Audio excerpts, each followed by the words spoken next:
오늘은 침례교회는 무엇인가? 침례교회는 무엇을 믿는가? 60페이지죠, 그죠? 60페이지. 예. 60페이지 제목을 한번 다 같이 읽어볼까요? 시작. 영혼의 개인적 자율성 교리의 적용.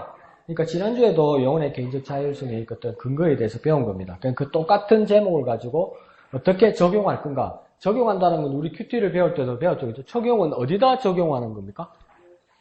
내 삶에다 적용하는 거죠. 말씀을, 가르쳐 주신 말씀을 내 삶에다 적용하는 거죠. 그러니까 옛날에 하나님 말씀이 그런 말씀이 있었더라. 예수님이 그런 일을 하셨더라.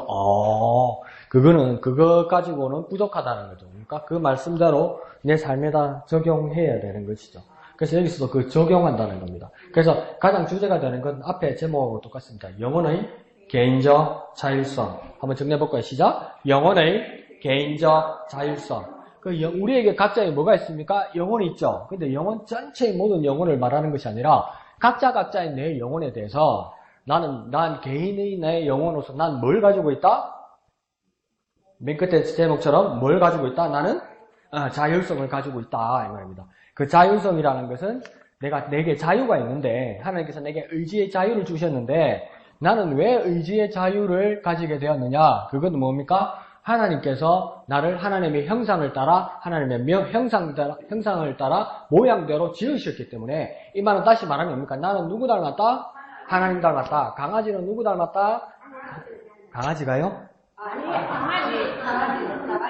강아지는 강아지 닮았죠. 그죠? 소는요? 소를 닮았죠. 감나무는요? 감을 닮았어요. 그러면 사람은 누구 닮았다는 겁니까? 하나님요. 그러니까 하나님 닮았기 때문에 하나님 모양, 그 형상이라는 것은 하나님의 지성, 하나님의 감정, 하나님의 의식까지도 닮았다는 거죠. 내가 온전히 하나님을 닮게 만들기 위해서 어떻게 보면 우리가 볼 때는 위험할 것만 같은데 우리에게도 인격의 자율성을 주셔서 내가 이걸 선택할 수도 있고 포기할 수도 있는 각자의 개인의 영혼에게 자율성을 주셨다. 나 영혼이 자율성을 가지고 있다. 누구 때문에? 하나님 때문에. 하나님 그렇게 주셨기 때문에 그걸 민주주의에서는 뭐라 합니까? 존중이라고 그러잖아요. 인간 존중. 그래서 독재사회와 민주사회가 다른 이유는 무엇입니까? 독재사회의 주인은 누구입니까? 그러니까 북한 사회의 조선인민민주공화국의 북한 사회의 최고 존엄은 누구입니까? 김정은이죠. 그러면 대한민국, 자유민주주의사회 대한민국의 최고 존엄은 누구입니까?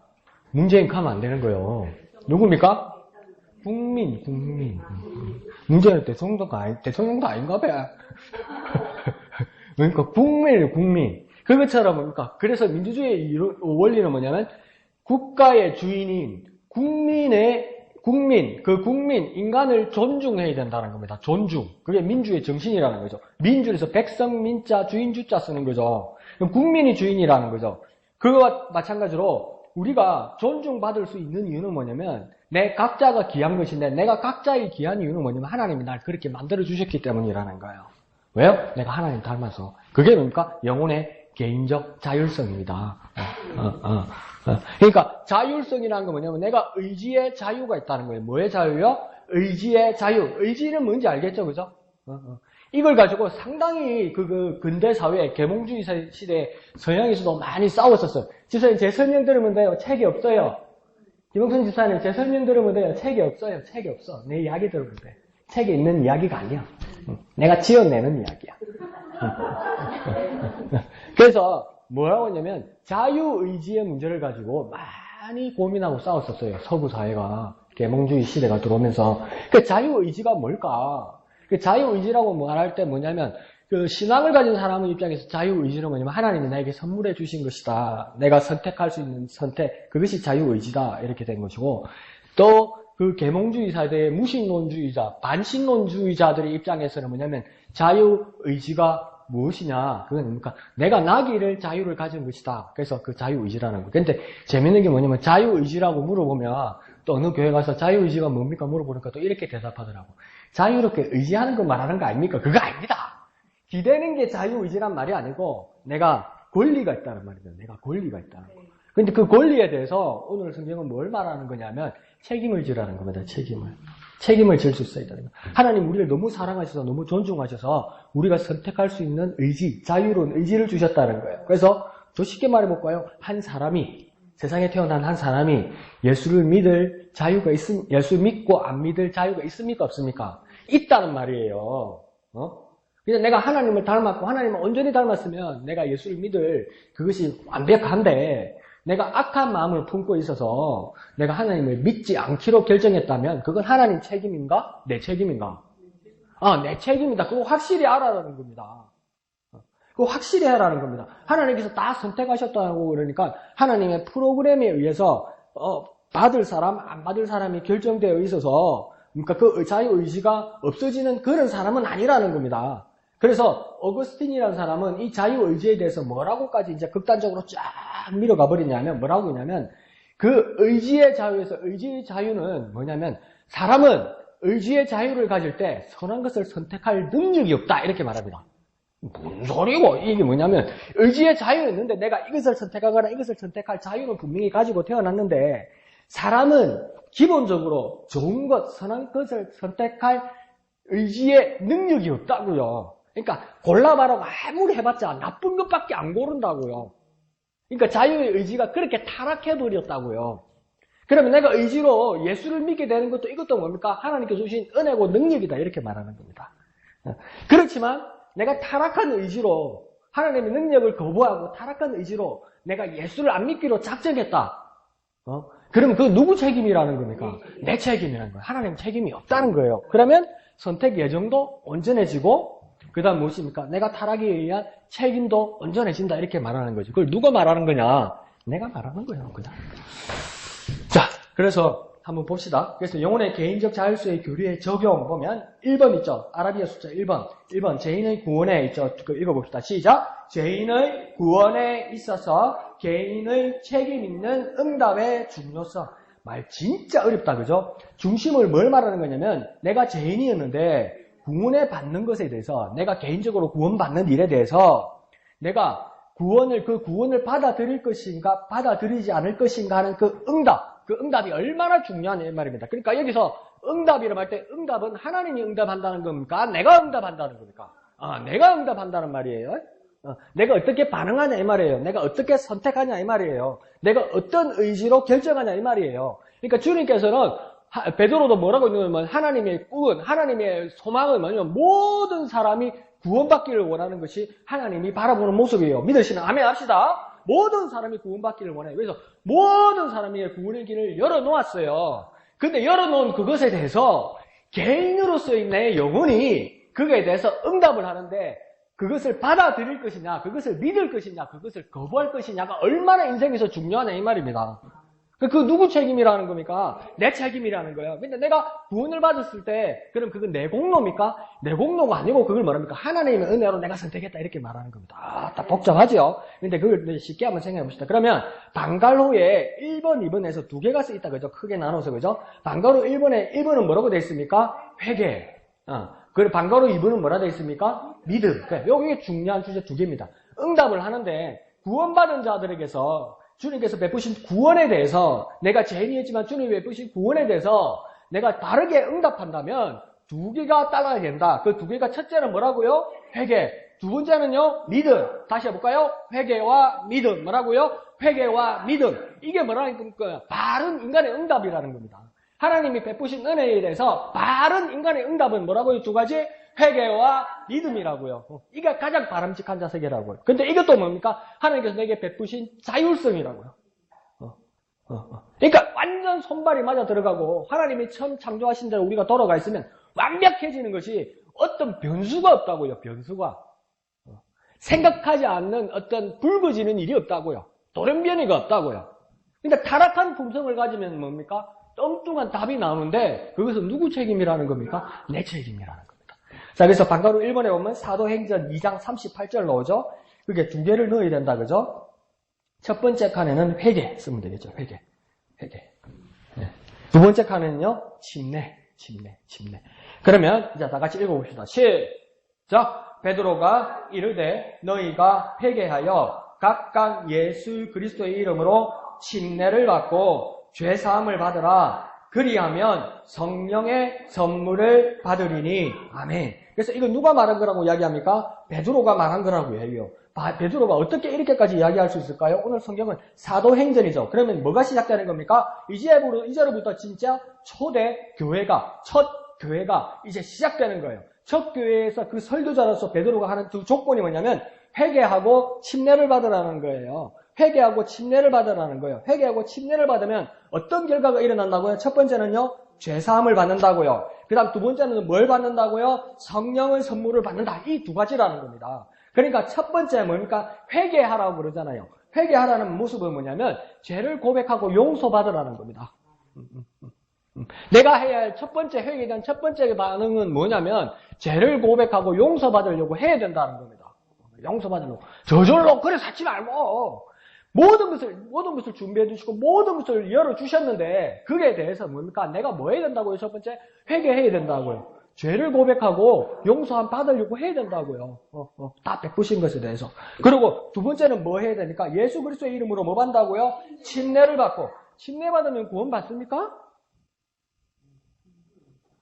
대답하기가 곤란합니까? 배한 거 보니까 확실한 건 아닌 것 같죠, 그죠? 침례 받으면 구원 그냥 받는 거 아닌 것 같죠, 그죠? 침례 받으면 구원 받나요? 침례 때문에 구원 받나요? 다시 물어볼게요, 다시. 침례 때문에 구원 받습니까? 그건 아니라는 거예요. 침례는 누가 받는 겁니까? 내가 믿음을 고백한 사람, 내가 믿음을 가진 사람이 공공적으로 고백하는 그 행위인 겁니다. 그러니까 공공적으로 절차를 따라서 제대로 침례를 받은 사람은 다 구원받는 사람 맞습니까? 그건 맞아요. 근데 내가 아무런 믿음도 가지고 있고 아무런 회개도 하지 않고 아무런 주님께도 돌아가지 않는데 앞에 떡순이가 받으니까 남순이 내도 침례 받겠다 해서 그게 저절로 구원이 된다 안 된다? 그건 안 된다고요. 그러니까 이 침례는 무엇입니까? 믿음을 가진 자가 믿음을 가졌다는 것을 공개적으로 고백하는 행위라는 겁니다. 그러니까 이것도 뭡니까? 고백하는 행위입니다. 고백. 침례라는 것은. 침례를 받는다는 것은 고백한다는 거예요. 그러면 뭘 받는다고요? 제사함을 받게 된다. 그래 하면 끝에 뭐라 합니까? 뭘 받는다고요? 성령의 선물을 받으리니. 근데 이게 우리 보는 성경이 개역 개정 성경이잖아요. 우리가 지금요. 근데 이전에 성경이 개역 한글 성경입니다. 그러니까 지금 보는 성경 무슨 성경이라고요? 개역 개정 성경. 앞에 성경은요. 개역 한글 성경. 성경 우리 중간에 한번 바꿨죠. 그죠? 기억나죠? 그래서 개역 개정 성경에서는 성령의 선물을 받을 것이다. 지금 이래 써 있고요. 이전 개역 한글 성경에서 뭐라고 되어 있냐면 성령을 선물로 받으리라 이렇게 되어 있어요. 좀 차이 나죠? 그 뭔 차이일까요? 뭐가 맞을까요? 모르겠어요. 뭐가 맞는지. 그게 뭐 한글이 아닌게 무슨 일이 한글이 아닌게 뭐. 어떤 날은 빵이라 써놨다가 어떤 날은 떡이라 써놨다가 빵이 맞습니까? 떡이 맞습니까? 빵떡 아닌겨?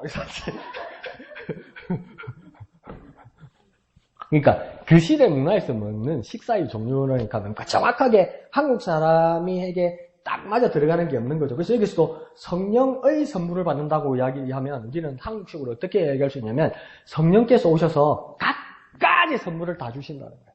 각가지 은사를 다 주실 수 있다는 거예요.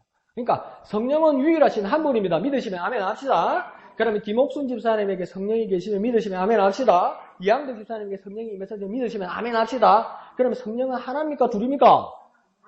요도 하나 있고 요도 하나 있는데 그래도 하나라. 확실합니까? 진짜로? 이상한데 저기도 있을 거고 저기도 있을 거고 저기도 있을 건데 성령이 한 분이라면 요 두 분에게 성령이 한 분이면 요 반쪽으로 해서 하나가 되는 거 아닌가? 성령은 유일하신 한 분입니다. 근데 그 한 분께서 그 한 분께서 각자 우리에게 오셨다는 겁니다. 우리 안에 오셨는데 그 성령의 선물을 받는다고 말하면 각자에게 동일한 성령께서 오셨는데 이 집사에게는 이런 은사를 주시고 이 집사에게는 이 필요한 은사와 사명을 주셔서 각자의 일을 통해서 각자의 헌신을 통해서 각자의 은사를 통해서 하나님의 위대한 교회가 온전히 하나 되게 만든다 이겁니다. 그러니까 성령의 선물을 받는다는 것은 한 분이신 동일하신 성령, 곧 한 분이신 성령께서 우리 각자 모두에게 임하셨지만 그 은사는 같다 다르다는 겁니다. 근데 그 다른 것들이 모여서 뭐가 된다는 겁니까? 하나가 된다는 겁니다. 그러면 뭘 증명하는 겁니까? 성령 하나님은 한 분이시다. 이걸 증명한다 이 말입니다.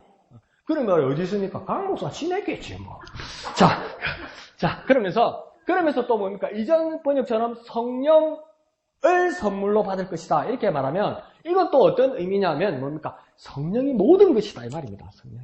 성령은 모든 것이다. 성령은 모든 것이다. 성령 그 하나님은 모든 것이다. 나에게 모든 것이다. 그 한 분이면 된다는 거예요. 그래서 뭡니까? 사복음서에서 여러 가지로 이야기하고 같은 뜻으로 이야기하겠지만 그 말의 뜻이 조금씩 달랐죠. 무엇인지 구하라. 그러면 주시리라. 그래서 뭡니까? 찾아라. 구하라. 두드리라. 그러면 다 준다고 그랬잖아요. 근데 누가복음에서는 뭡니까? 무엇이든 이래 말을 듣고 누가복음에서는 정확하게 뭘 구하고 뭘 주시는 거라고 이야기합니까? 정확하게 나오죠. 누가복음은 뭡니까? 떡, 빵, 돈, 건강, 치료, 손주? 그런 말 있습니까? 근데 다른 복음서를 보면 그걸 구해도 다 주실 것 같잖아요. 찾아라, 구하라, 두드리라 그래서. 근데 누가복음은 뭘 주신다고 이야기합니까? 성령을 선물로 주신다 아니에요. 성령을. 아니, 목사님 그럼 돈 구하면 안 되겠네. 누가복음만 보면 집에 가서 살짝 째삐까. 난 돈이 필요한데. 나는 자손이 필요한데. 그게 뭐냐면 우리 이전 번역 성경에서 지금 이 사도행전을 보면 성령을 선물로 받으리라고 말할 때 성령은 모든 것 되신다는 겁니다.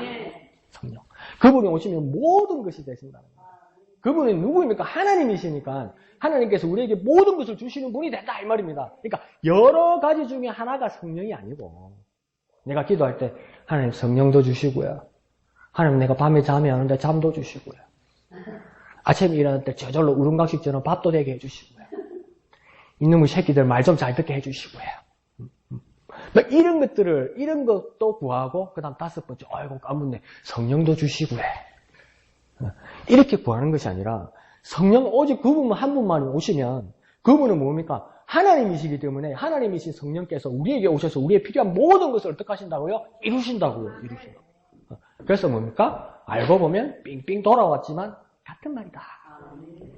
그러니까 옛날 책 읽어도 되고, 지금 책 읽어도 된다. 그겁니다. 뭐다 그리 시간을 씁니까? 여러분 죄송합니다. 자, 회개하고 믿어야 하는 것은 그러면 누구 책임이라는 겁니까? 우리 책임이라는 겁니다. 그러니까 인간의 책임이라는 겁니다. 그러니까 그렇지만 내 인간의 힘만으로는 회개할 수 없다는 겁니다. 오늘 본문 끝에서도 인간의 힘만으로만 회개할 수 없고 이 회개도 누구를 통해서 회개할 수 있다는 겁니까? 맨 끝에 보니까 성령을 통해서 우리는 회개할 수 있고 성령을 통해서 구원받은 자가 믿음을 고백하면서 침례받을 수 있다 이것입니다. 이해하시죠? 자, 그런 뜻입니다. 그래서 회개할 수 있고 믿을 수 있기 때문에 그러니까 우리에게 명령하시는 겁니다. 우리가 회개할 수 있고 우리가 믿을 수 있는 겁니다. 우리가 회개할 수 있고 우리가 믿을 수 있는 겁니다. 한번 해볼까요? 우리가 회개할 수 있고 우리가 믿을 수 있다. 근데 그게 어떻게 가능하냐? 성령으로 말미암아 우리가 회개할 수 있고 우리가 믿을 수 있다 이 말입니다. 그래서 또 비슷한 말이 있는데 이걸 뒤에하고 같이 연결해서 보면 좋은데 뭐냐면 또 비슷한 말인데 회개와 비슷한 말은 뭐라고 했냐면 회심이라고 쓸 때가 있습니다. 들어봤죠, 그죠? 회심. 회개나 회심이나 비슷한 말이죠. 근데 회심에는 굳이 이렇게 뭐니까 정리를 해서 어떤 배운 사람들이나 위에 목사님들이 어떻게 정리를 해주시느냐면 회심에는 2가지 행위가 꼭 필요하다. 뭐라고요? 회심에는 몇 가지가 필요하다고요? 2가지가 필요하다. 그걸 뭐라고 했냐면 회심에는 첫 번째는 회개가 필요하고 회심의 2번째는 뭐라고 했냐면 믿음이다 이렇게 말했어요. 그러니까 앞에 내가 말했던 그거하고 똑같죠, 그죠? 회심에는 무엇과 무엇? 회개와 믿음. 회심에는 무엇과 무엇? 회개와 믿음. 그것이 필요하다. 그래서 회개라는 건 뭡니까? 죄, 세상에 대해서 돌이킨다는 겁니다. 옛날에 이전의 삶으로, 죄 있는 삶으로 살기를 거부하고 청산했다는 겁니다. 그래서 뭡니까? 큰 방에 갔다 오신 분들도 뭡니까? 내 손 씻었습니다 이러잖아요. 그 말은 뭡니까? 더 이상 그 죄 가운데 삶에 손 때 안 묻히겠다는 뜻이잖아요. 그래서 우리도 회개한다는 건 뭡니까? 그 죄에 대해서 세상의 삶으로부터 등졌다. 그것을 뭡니까? 내가 고백합니다. 내가 결단합니다. 그게 뭡니까? 회개라는 겁니다. 그리고 뭡니까? 믿는다는 거, 뭘 믿는다는 겁니까? 오늘 목사님 말씀하셨잖아요. 믿는다는 거, 뭘 믿는 겁니까? 2자로만 말하면 성령 이러면 틀렸다고 쫙 끊기도 곤란하고 맞다고 똥을베이 치주기도 곤란하고. 세몬데. 목사님 오늘 아침에 말씀하신 것처럼 뭘 믿어야 됩니까? 내가 어려운 거 물어보겠습니까? 내가 아는 게 없는데. 그래, 예수. 뭘 그래 막 신경을 써서요. 쉬운 거 물어보는데 예수를 믿는 거요. 그러니까 내가 회개하고 믿는다. 이게 뭘 회개하라는 것도 이제 뭘 믿어야 되지? 이렇게 되는 거. 뭘 믿어요? 예수를 믿지. 그러니까 뭐라 합니까? 와, 구원이 그래 쉬운 게가. 구원받는 게 믿음이 그래 쉬운 거가. 구원받는 게 믿는 게 그래 쉬운 거가. 그러면 뭡니까? 정확하게 대답하십시오. 막 우리를 비웃으면서 그럴까요? 전도하러 가면. 구원받는 게 그래 쉬운 거가. 그럼 우리 뭐라고 대답하라고요? 따라해보세요. 요. 붙여보세요. 하모요. 구원받는 게 예수 믿는 게 그렇게 쉽습니까? 뭐라고 대답한다고요? 하모요. 고민하지 마요. 쉬우면 안 되는 긴데. 이러지 말고. 예수 믿는 게 그리 쉽습니까? 하모요. 누가 또 산노? 하모요. 그래, 가르쳐주면 안 됐다. 자, 예수 믿는 게 그리 쉽습니까? 하모요. 왜요? 목사님 아침 뭐라고 말씀하셨습니까? 하나님과 하나님의 아들, 그 성령께서입니까? 우리를 구원하시기 위해서 얼마나 많은 일을 하고, 얼마나 애쓰시고, 죽으시고, 살으시고, 그것을 보증하는 얼마나 큰 일들을 해놓았다고. 나는 아무것도 안 했어도 하나님이 얼마나 해놨는데, 얼마나 해놓은 걸 보고, 자, 그러면 네 스스로 구원할 수, 네 한번 해봐라. 엄두가 안 나잖아요. 그래서 하나님이 주시는 거예요. 그래서 쉬운 거예요. 믿는 건 쉬운데, 하나님이 하신 일은 너무나 크신 일이에요. 그래서 예수 믿는 일은 정말 쉬운데 그 일은 그러니까 정말 큰 일이라는 겁니다. 그래서 뭘 믿는 거라고요? 예수 믿는 거예요. 그러니까 전도하러 가셔서 고민하고 막 주저하거나 당황하지 마십시오. 막 비꼬면서 예수 믿는 게 그래 쉬운겨? 뭐라고요?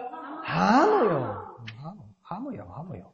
그렇게 대답하시고 믿음을 심어주시는 저와 여러분 되시기를 부탁드립니다. 그래서 회개하고 예수님께서도 마가복음 1장 15절에서는 예수님의 공생애를 시작할 때 뭐라고 이야기하냐면 때가 찼고 하나님의 나라가 가까웠으니 회개하고 복음을 믿으라 이렇게 말씀하셨습니다.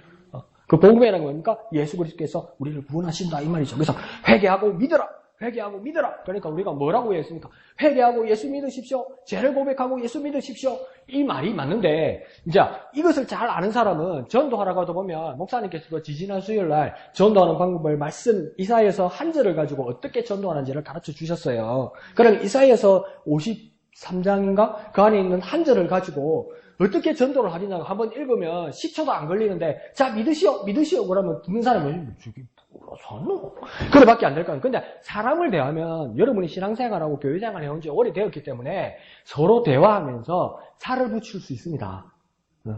믿어온 게 몇 년인데 눈치가 몇 년인데 말을 하면 여러분이 시작이 됩니다. 그러니까 회개하고 믿으십시오 이러면 회개가 뭔지도 몰라요. 우리는 아는데 그 사람들은 몰라요. 뭘 믿어야 될지 몰라요. 근데 살이 붙습니다. 그러면 더 쉽게 말하면 쉽게 설명을 해주세요. 회개라는 것이 무엇이? 우리가 하나님께로 돌아가는 겁니다. 세상 삶이 아니고 하나님께로 돌아가는 겁니다. 그것이 뭡니까? 죄에 대해서 회개하는 겁니다. 그리고 뭡니까? 믿어야 합니다. 왜? 우리는 아무것도 안 되니까 그 정말 쉬울 것만 같은 그 예수를 믿는 겁니다. 그 예수님을 의지하는 겁니다. 예수를 믿는다는 것은 예수님을 의지하는 겁니다. 그렇게 여러분 충분히 살 붙일 수 있습니다. 이야기하다 보면. 충분히. 근데 골자는 그 골자만 에어나면 되는 거예요. 무엇과 무엇요? 회개와 믿음. 뭐라고요? 회개와 믿음. 요 골자, 중요한 요 단어, 요 두 가지만 외워놓고 사람을 만나면서 회개와 믿음을 먼저 던져놓으면 질문과 대답 가운데서 뭡니까? 복음의 꽃이 피기 시작한다고요. 그러니까 회개와 믿음만 기억하면 됩니다. 자, 그래서 믿음 다 이야기했는데 방과후 이번에 믿음 보면 사도행전 16장 31절이죠. 이거 잘 아는 거죠, 그죠? 빈칸 뭐 넣으면 될 거예요? 주 예수를? 받으라? 차라? 믿으라. 자, 한번 읽어봅시다. 시작! 이르시되 주 예수를 믿으라. 그리하면 너와 내 집이 구원을 받으리라 하고 이것은 뭡니까? 바울과 실라가 감옥에 갇혀 있다가 감옥에서 뭐 했습니까? 하나님을 막 찬양하니까 막 창고가 열리고 옥문이 열리고 막 이런 거 아니에요. 그러니까 간수가 그 지키는 교도, 요즘 같으면 교도관 간수가 보니까 밤 자다가 보니까 막 지진이 나고 흔들리니까 무슨 일인 것이 싶어서 눈 떠서 가보니까 옥문이 다 열려가 있어. 그 한 방을 가보니까 어떻게 됐습니까? 막 이 자물쇠 일에 해놓은 거 수갑도 다 불려가 있어. 아이고, 다 도망갔구나. 내가 책임져야 되는구나. 뭐 내가 살이 있어봤자 내일 아침 되면 뭐 하겠노? 내 사형밖에 더 하겠나? 이러면서 뭡니까? 내 죽으려고 딱 이러는데 뭐랍니까? 바울이, 여 다 있다! 도망간 사람 하나도 없다! 여 다 있다! 이러잖아요. 네 몸을 해하지 마라! 이러잖아요. 그러면서, 그러니까 이 간수가 뭐라고 하니까, 정말 기가 차고, 정말 신기하고, 또 어떻게 했습니까? 무섭지. 무섭지. 내가 딱 갖다 놓고 내가 막 혼내던 이 사람들 다 불려가고 눈 시퍼있다고 그냥 툭 치서 뭐 도망도 안 가고 왜 도망 안 갔을까? 일단 내 때리 죽이고 가려고 그러는갑다. 그 생각밖에 더 들겠어? 그러니까 간수가 뭐라는 거야? 내가 뭐 해야 됩니까? 그때 바울이 이 말 한 거예요. 주 예수를 믿으라. 그러면 너와 내 집이 구원을 얻으리라. 이것만 들어도 이 간수가 주 예수를 믿겠습니까? 안 믿겠습니까? 믿어요. 왜 안 믿겠습니까? 제 생각에는 내가 간수였으면 이 사람이 생각하는 구원은 예수 이름으로 내 영혼이 구원받고 영생 얻는 구원은 일단은 이해가 안 가요. 어떤 구원이겠습니까? 이 구원은 안 맞아 죽는 거. 여기서 안 맞아 죽는 거. 무슨 말인지 아시겠어요? 그게 구원이야. 내가 물에 빠졌어요. 호적돼요. 도저히 수영이 안 돼요. 근데 119에서 구명보트가 왔어요. 그러면 소방대원이 나에게 구명보트를 던져주면서 날 건져줄 거 아니에요. 그걸 뭐라고 이야기해요? 구원이라고 그러잖아요. 구조라고 그러잖아요. 내가 물에 빠져졌고 있는데 뭡니까? 구원하여 주십시오. 이럴 때 뭡니까? 내가 주님께서 내게 오셔서 하늘나라 끌고 가는 그 구원이라고 생각하겠습니까? 그게 안 되지. 일단 내 코 입에 물 들어가는 거 건져주는 그게 뭡니까? 구원 아니에요. 그와 마찬가지로 이 간수도 뭘 생각했습니까? 안 맞아 죽고 아무도 도망 안 가고 내 직업줄과 내 명줄과 내 가족들이 무엇입니까? 무사 안전한 거. 이게 일단은 구원이에요. 그러니까 아멘 하겠습니까? 안 하겠습니까? 무조건 하지. 일단 살고 봐야지. 그러고 나면 이제 복음을 듣게 되겠죠. 그러니까 뭐랍니까? 하여튼 막 이렇게 들으면 이상하게 들리는 거야. 뭡니까? 너와 내 집이 구원을 얻으리라니까 뭡니까? 니도 안 죽고 너 그 새끼들도 안 죽는다 이러면 뭐 아멘이지 뭐. 그러니까 처음에 완벽하게 이해시키지 못하더라도 그 믿음을 심어줄 수 있어야 된다는 거. 저와 여러분도 복음 전할 때 예수님을 믿으십시오. 그러면 구원받습니다. 이럴 때 그 생명의 구원, 영혼의 구원에 대해서 그 사람이 처음에는 완벽하게 깨달지 못할지라도 그 사람의 처한 환경에서 가장 힘든 부분, 가장 필요한 부분에 대해서 하나님이 해결사가 될 것이란 것, 예수님이 그 일을 풀어주실 거라는 것에 대한 기대를 가지게 된다고요. 그러면 뭐랍니까? 너희가 사람 낚는 어부가 되리라고 예수님 그렇게 제자들에게 말씀하셨잖아요. 미끼를 문 것이요. 저 사람이 미끼를 문 것이요. 나는 미끼를 던졌고 저 사람은 미끼를 문 것이요. 그러면 어떻게 됩니까? 빨리 땡겨야지. 빨리 막 복음의 말씀을 전하고 막 교회에 데리고 오고 막 예배치에 데리고 와서 막 다같이 막 땡겨야지. 그러니까 미끼를 물었는데 막 줄을 쑥 풀어준다. 막 쭉 풀어서 보니까 끝에 이 물레에다가 뭔가 완전 감아놨다 내가 줄 쑥 나쁘게 쭉 딸려간다. 그러면 안 된다고요. 미끼를 물었으면 어떡하라고요? 땡기라고 땡겨. 그러니까 그 믿음을 던지라는 겁니다. 그래서 그러니까 이래서 믿음이라는 것 이것은 무엇입니까? 개인이 응답해야 된다는 겁니다. 개인이 그 사람이 응답해야 됩니다. 우리도 무엇입니까? 우리가 주님 앞에 각자가 예수가 내 구주라고 하니까 믿음으로 내가 뭐 한 겁니까? 응답한 겁니다. 응답한 겁니다. 그러니까 응답하고 안 하고는 누구의 책임입니까? 내 책임입니다. 내 책임. 나에게 말씀이 던져왔으면 그건 내 책임입니다. 그것이 조차가 상당히 모험이 있는 것 같고 위험한 것 같고 왜 일방적으로 하지 않느냐 그런 생각이 들지라도 왜 이런 여지가 우리에게 남겨져 있느냐 할 때 이건 뭐냐면 완벽하기 때문입니다. 완벽하게. 뭐가 완벽하냐고 말할 수 있냐면 뭡니까? 하나님께서 우리에게 축복하셔서 우리가 하나님을 닮아서 우리에게 선택권 그 의지, 개인의 영혼의 자율성을 주셨기 때문이라는 거예요. 그냥 하나님이 우리를 조금 모질하게 지으셔가지고, 그래가지고, 밥 묻던가? 그래서 밥 주면 또 먹고, 막, 주면 또 먹고, 이게 점심이가? 저녁이가? 이래서, 맛있네. 이런 식으로 우리가 이런 식으로 지음을 받았다면, 애시당초에 모든 사람이 이런 식으로 지음을 받았다면, 하나님이 하라는 대로 다 할 거예요. 근데 거기에는 뭡니까? 기쁨도 없고, 거기에는 만족도 없고, 거기에는 열정도 없고, 그렇지만 하나님이 이끄신 대로 갈 거야. 그걸 뭐라 합니까? 사람이 아니지. 사람이 아니지. 사람이 아니모니다. 사람이 아니지. 그러니까 뭡니까? 완벽하게 하나님을 닮아서 하나님의 의지를 가진 사람이 하나님 우리에게 축복하셔서 예수 그리스도를 알고 복음을 만나게 되어서 회개하고 믿음을 가지는 선택권을 우리에게 주셨다는 겁니까? 하나님 우리를 완벽하게 하셨다는 겁니다. 뭡니까? 우리 그 인격으로, 우리 의지로 우리를 완벽하게 만들어 주셨다는 그 증거입니다. 증거. 그 증거입니다. 증거. 근데 이 증거를 악용하더라는 겁니다. 그러니까 예레미야가 한탄을 하잖아요. 세상에서 가장 부패한 것이 무엇이냐? 예레미야가 뭐라고 그러대요? 세상에서 가장 부패한 것이 뭔지 발견했다. 뭐라고 그러대요? 생선? 유통기한 지난 고기? 세상에서 제일 부패한 게 뭐대요? 성경을 사전으로 쓰면 안 돼요. 성경은 읽으라고 사전한 거예요. 귀는요, 두 쪽으로 나눠 거니까 들으라고 나눠 거예요. 눈도요, 눈치가 있으라고 해놓은 거예요. 세상에서 가장 부패하고 가장 썩은 게 예레미야가 뭐라 그러던 거요? 사람의 마음이라잖아요. 사람이잖아요. 사람의 마음이라는 거예요. 하나님께서 축복하셔서 그 마음과 그 의지를 주셨는데 가장 나쁘게 쓰더라는 거예요. 왜 그랬습니까? 지혜로워서. 이 지성과 감성까지 주놓으니까 지혜로워가지고 좋은 걸 뭡니까? 나쁘게 만들 수 있는 능력이 있더라는 거지. 근데 뭡니까? 하나님은 완벽하게 만들어 주셨는데 우리를 나쁘게 쓰더라고요. 그 누구 책임입니까? 우리 책임이라는 겁니다. 이해하시죠?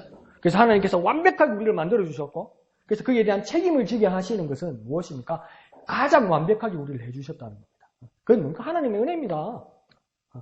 그래서 뭡니까? 그에 대한 기쁨이 우리에게 느껴지는. 그게 없으면 기쁨이 없어요. 가만히 생각해 보세요. 기쁨이 없어요. 기쁨이 없어요. 내가 선택해서 내가 책임지는 일에 올바른 일이 이루어졌다고 얘기할 때 그때 기쁨이 있는 거예요. 그런데 이게 뭐 단가, 센가, 뭐 떫은가 그냥 입에 넣어주는다고 아니라 내가 선택하고 내가 만들고 이게 뭡니까? 하나님께서 우리를 그렇게 완벽하게 해주셨기 때문입니다. 그것을 뭡니까? 우리의 믿음이 그 작용을 하게 되는 거고 그에 대한 책임이 있게 되는 거고 그건 뭡니까? 하나님 닮아서 그렇습니다. 나는 하나님 닮았다. 나는 하나님 닮았다. 근데 예레미야가 한탄하는 것처럼 저건 누구 닮아서 저래 쏘가지가 저렇고 그럼 그 하나님 욕먹이는 겁니다. 그래서 로마서에서도 바울이 뭐라 하니까 너희 그리스도인, 너희 교회 안에서 하나님 이름을 망령되이 만든다고 이야기하는 거예요. 우리의 행동거지가 예수쟁이답게 살지 못할 때 예수쟁이들도 예수쟁인 우리를 보고 비난할 때 그건 우리가 비난받는 것이 아니고 우리를 만드신 하나님이 비난받는 거라고 이야기하는 거예요. 그게 왜 그렇게까지 됩니까? 내가 욕먹는 게 왜 하나님까지 욕먹는 게 됩니까? 왜 그런 것 같습니까? 하나님 닮았어. 그러니까 그거 엄청 모욕적인 말이고 우리에게 충격적인 말입니다. 예수쟁이 우랭이 저거 누구 닮아서 저렇고 이 말은 뭡니까? 대놓고 하나님 욕하는 겁니다. 그러니까 하나님 욕먹이게 내가 유정이가 행동한 겁니다. 그러니까 정말 우리의 삶이 하나님을 비추는 삶이 되어야 되는 거죠. 제대로. 그 다 뭡니까? 우리에게 책임이 따른다는 겁니다. 자, 2번. 기도 생활 있죠? 시작! 기도 생활에 있어서의 개인적 특권. 그러니까 기도에 대해서 이야기하는 거겠죠. 그죠? 기도인데 무엇이 있다고 맨 끝에 특권이다. 이 기도는 뭐라고요? 특권이다. 특권은 특별한 권리다. 기도가 특권이라고. 동의됩니까? 또. 말이 어려운데 이런 생각하는 사람은. 기도가 특권입니까? 기도 자체가 목적입니까? 아닙니까? 근데 오늘 이걸 잘 읽어보면 기도 자체가 목적인지 기도 자체가 목적이 아닌지 다시 한번 생각해보게 할 수 있을 것 같습니다. 그래서 방과후 1번에 기도의 있죠. 시작! 기도의 삶의 초청. 그러니까 기도의 삶으로 초청한다는 겁니다. 그러니까 기도가 뭐라니까? 삶이라는 겁니다. 삶. 기도는 과정인데 저도 그렇게 생각했거든요. 기도는 과정인데 목적을 위해서 이용하는 과정이 기도라고 생각하는데 우리 다 그렇잖아요. 그러니까 이제 11월 중순쯤 되면 이제 수능고사가 이제 되죠. 대입 수능고사. 그렇게 되면 우리나라에 3대 사찰이 통도사, 해인사 또 하나 어디더라? 그런데 그런 그 3대 사찰이 따로 있고 영험한 3대 사찰이 또 따로 있대요. 그러니까 그게 뭡니까? 교회식으로 말하면 기도빨이 있는 사찰이 또 따로 있대요. 그러면 수능고사 다 돼가면 엄마 아빠들 난리 난대. 근데 또 그 영험한 사찰 중에 하나가 대구 부석사 위에 있는 암자가 있는데 거기는 뭐냐면 시주도 하지만 가장 많이 하는 건 쌀 시주를 많이 한대요. 쌀 시주를 많이 하면 그 높은 암자에서 이제 쌀 시주를 하는 거죠. 소원을 빌면서 아, 우리 자식 이제 이번 수능 잘 보게 해주십시오. 그러면 쌀을 거기다 부으면 첨단이야, 첨단. 내가 시주한다고 부처님 은공을 막 고백하면서 이제 도와달라고 하면서 쌀을 싹 부으면 쌀이 딱 소리가 난대. 쌀이 흐르는 소리가. 근데 그 암자에서 파이프라인을 만들어가지고 본 사찰까지 딱 다 내려간대. 그러니까 지구 안 내려가도 된대. 근데 얼마나 부석사이 많이 오는지. 얼마나 많이 오는지. 그러면 그 어머니들이 불공들이로 11월 그 20일인가 그날을 위해서 어머니들이 절에 불공돌이로 가는 것은 그 불공 자체가 목적입니까? 아들 시험 잘 보는 게 목적입니까? 그쵸? 정확하죠? 그게 맞죠? 그래서 그 대가를 치르기 위해서 뭡니까? 불공들이는 고통도 받고 쌀들이는 시주도 그렇게 감당을 하는 거죠. 자, 그러면 그리스도인으로서 기도하는 것은 기도 자체가 목적이냐, 그러면 기도를 통해서 이루어지는 열매가 목적이냐 이렇게 물어보는 거예요. 열매. 그러면 보살님이나 집사님이나 똑같은 기라. 안 그래요? 파이프라인이 좀 다른 기지. 파이프라인이 다른지. 우리 교회는 1층에서 예배드리고 1층에서 나가기 때문에 한금통이 파이프라인이 필요가 없지. 그럼 뭐가 달라? 똑같잖아. 보살님이나 집사님이나. 그러니까 기도로 고생. 기도 그거는 힘든 거예요. 기도로 고생 하다 보면 기도 응답 가지고 우리가 즐기는 날이 올 거야. 그러니까 고진감래 고생 끝에 좋은 날 올 거야. 그렇게 생각하면서 기도합니까? 근데 앞에 대사병은 그 말이잖아. 뭘 또 이제 와서 아니라고 그래. 눈치가 오니까. 근데 여기서는 뭐라고 이야기하냐면 기도는 삶이고 그 삶으로 뭐 한다고요? 초청한다고. 징그러 평생 기도하고 살아라고. 기도는 간단히 뭡니까? 열매는 풍성이 아닙니까? 기도는 간단히 무슨 전할 때 용건만 간단히가 아니고 기도는 간단히 열매는 풍성이 아닙니까? 솔직히 그러고 싶죠? 기도는 짧게 열매는 풍성이 아닙니까? 솔직히 응답은 억수로 아닙니까? 기도는 요만치 응답은 이만치 이거 아닙니까? 사실은. 그런데 여기서 뭐랍니까? 기도의 삶의 초청. 기도에서 뭡니까? 못 빠져나가게 한다고. 우와, 지옥이다, 지옥. 계속 기도하라면 지옥이다, 지옥. 지옥 안 갔습니까? 기도만 해라면. 근데 그 얘기에서 뭡니까? 기도의 삶으로 초청이라고 이야기합니다. 김옥순 집사님 너무 충격받은 것 같아서 넘어가야 되겠다. 자, 히브리서 4장 16절에 보면 그 밑에 써야 될 말이 뭐냐면 나아갈 것이니라. 그렇게 쓰면 됩니다. 쓰셨죠? 읽어봅시다. 시작! 그러므로 우리는 긍휼하심을 받고 때를 따라 돕는 은혜를 얻기 위하여 은혜의 보좌 앞에 담대히 나아갈 것이니라. 나아가는데 앞으로 나아가는데 어디 앞으로 나아간다고요? 은혜의 보좌 앞에 나아가란다. 은혜의 보좌 앞에 나아간다는 말을 의역을 하면 이게 뭐냐면 기도의 자리로 나아간다 이 말입니다. 그러니까 모든 그리스도인에게 기도할 자리에 나아갈 수 있는 특권을 가졌다고 초청하고 있다 이 말입니다. 그래서 우리는 뭡니까? 모든 그리스도인이 긍휼하심을 받았고 때를 따라 돕는 은혜를 얻기 위하여 은혜의 보좌 앞에 담대히 나아갈지니라. 이 말은 담대히 나아갈 수 있고 우리는 또 담대히 나아가야 된다는 겁니다. 담대히 나아갈 수 있으니까 가면 좋고 안 가도 괜찮고가 아니고 그 길이 열렸기 때문에 모두가 담대하게 나아가야 된다는 겁니다. 어느 자리로요? 기도의 자리로 나아가야 된다는 겁니다. 그러니까 이건 기도회로의 초청입니다. 그런데 이 모든 그리스도인이 기도할 수 있다는 것이 얼마나 큰 은혜인지 구약시대에는 모든 사람들이 기도할 수 있었습니까? 공식적으로는 불가능했습니까? 불가능했지요. 특별한 사람만 기도하고 또 보좌 앞에 나가서는 특별히 기도할 수 있었죠. 누구만 특별히 나아가서 그 앞으로 나가서 기도할 수 있습니까? 제사장만 할 수 있었던 거예요. 그리고 특별히 또 무엇입니까? 하나님이 괴가 있고 그 속죄소가 있는 그 자리에는 뭡니까? 제사장 중에서도 대제사장도 몇 번요? 1년에 한 번밖에 못 들어간 거예요. 1년에 한 번 들어가는데도 어떡합니까? 하나님 주신 절차를 따라 우슬초를 가지고 짐승을 잡아서 몸과 주위에 피를 뿌리고 들어가야 된다는 거예요. 근데 들어갈 때 이제 와서 보니까 뭡니까? 그 대사장이 지성소 안으로 들어갈 때 그 대사장이 뭡니까? 방울도 달고 여기다가 줄도 달아놨더라는 거예요. 왜 방울 달고 줄 달았습니까? 그 안에서 하나님이 시키신 대로 일을 하면서 기도하면 움직이니까 방울 소리가 난다, 안 난다? 난다. 방울 소리가 난다는 건 움직인다, 안 움직인다? 움직인다. 움직인다는 것은 살았다, 죽었다? 살았다. 근데 막 움직이다가 방울 소리가 안 난다. 이건 죽었다, 살았다? 죽었다. 죽었으면 그 시체를 꺾고 나와야 된다, 안 나와야 된다? 나와야 된다. 근데 누가 들어갈 거냐고. 들어가면 다 죽을 뿐인데. 못 들어가잖아요. 그러니까 어떡합니까? 끄내기 묶어놨었잖아. 그 땡기는 거예요. 시체 땡기려고 쓰는 거예요, 그게. 그 정도로 기도가 어려웠다고요, 그 당시에는. 응? 그 정도로 어려웠는데 예수 그리스도께서 십자가에 못 박혀 죽으시는 그 순간에 뭡니까? 성서 위장이 위에서부터 아래로 완벽하게 찢어지면서 그 길에 그곳에서 성소와 지성 사이 있는 곳에서 그것이 확 찢어지니까 우리가 뒤에서 본 거예요. 죽은 어디고? 하나님이 지극히 거룩하신 하나님이 임재하시는 그 지성사가 열려있더라는 거예요. 그걸 뭐라 합니까? 성경에서 산길이라 이렇게 합니다.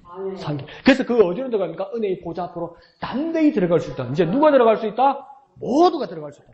모든 그리스도인이 들어갈 수 있다. 모든 그리스도인이 그 은혜의 보좌 앞에 나가서 뭐 한다는 겁니까? 기도한다는 겁니다. 그러면 기도 자체가 은혜입니까? 기도를 위한 그 목적이 은혜입니까? 기도 자체가 은혜라는 거. 옛날엔 기도 아무나 못 했다니까. 기도 아무나 못 했다니까. 그러니까 요즘도 뭐 어떻게 합니까? 예수 밖의 사람들은 미래가 알고 싶고 또 우리의 삶이 불안하기 때문에 뭐라고 합니까? 코너 돌면 여기 뭡니까? 막 대나무 꽂아놓고 이런 데 많잖아요. 돈을 들여서라도 뭡니까? 물어보러 가는 거라. 근데 나 혼자는 모르겠는 거예요. 그러니까 뭡니까? 명도님, 보살님, 처녀, 도사님을 찾아가는 거예요. 그 사람만 알 수 있다고 생각하기 때문에. 근데 이제 그리스도인들은 목사만 아는 겁니까? 집사만 아는 겁니까? 선생만 아는 겁니까?